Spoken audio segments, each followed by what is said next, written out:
Now, the hero in this new book sounds fascinating. He's a guy who's like working towards becoming a monk, and he's living in a monastery. Yes.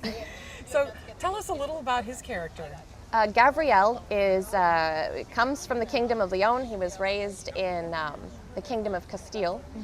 And in Spanish history at this time, slaves could be claimed as heirs to their father's estate. So if a father wanted to claim a slave's son, then he could and name it as an heir. So he comes from this kind of quasi-world where he could be an heir, but he was also the son of a slave woman. So he has this kind of rogue potential where he could be legitimate, he could be kind of on the outs.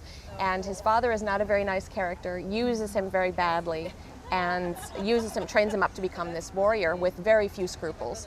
And it's only after a decisive battle and a betrayal that he turns to the monastery as a means of atoning and to try and prevent himself from exacting this revenge that he thinks is not the best for him. He needs to choose redemption or revenge. He's really trying for redemption, and then Ada comes along and kind of gets in the way of things. So he has to find a genuine redemption. He's thinking, if I just go through the steps, if I go to this monastery and do these 3 trials and take my vows, then poof, all the things I've done will be erased and I will be a good person. And he needs to find work his way through a thornier path to get to some place where he's genuinely redeemed and not just kind of going through the motions. Yes. Yeah, you can't go down through a checklist Correct. And magically be a better person at the end of it. He has to become selfless. He has to become strong enough to resist temptation and also give in to the right temptations. He's thinking that all temptation is bad, but it's more that he's making these artificial boundaries for himself that aren't necessarily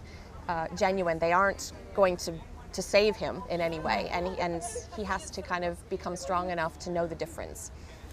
How much time, when you set a book in a place like Spain, which is obviously not a setting we see very often in historical romance novels, how much time do you have to devote to researching, especially when you have a hero who's living in a monastery in medieval Spain? So how long did it take you to research? Did you really throw yourself into it?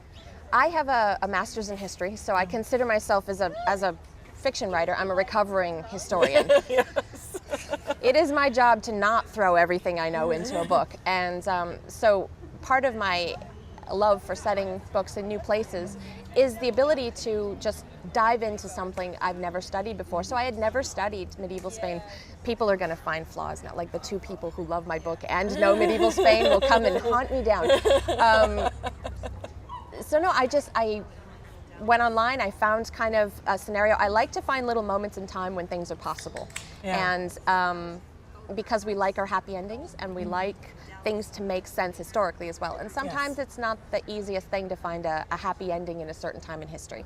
In this time in history in Spain, there was a tremendous amount of upheaval, a lot of frontier battles, so things were pretty lawless and you could get away with a lot more that perhaps 100 years later, when things started to become more solidified, wouldn't have been a valid option. So it's almost like the Old West of Spain at this point in their history. So I love research, and I just found these little interesting things about the monastery that he belongs to was actually commissioned in order to attract knights to come and become monks and defend the borderlands. And they said that you could keep all your property, you could get married, like all of these concessions in order to attract people, like recruiting. And say, we'll give you all these bonuses. So there was actually a way for him to kind of find his place without necessarily needing to resign him to celibacy forever. It's valid, and that's what I wanted to find. So my process is basically I start on the internet for ideas, and then I hit the books for the facts. And I love my librarians.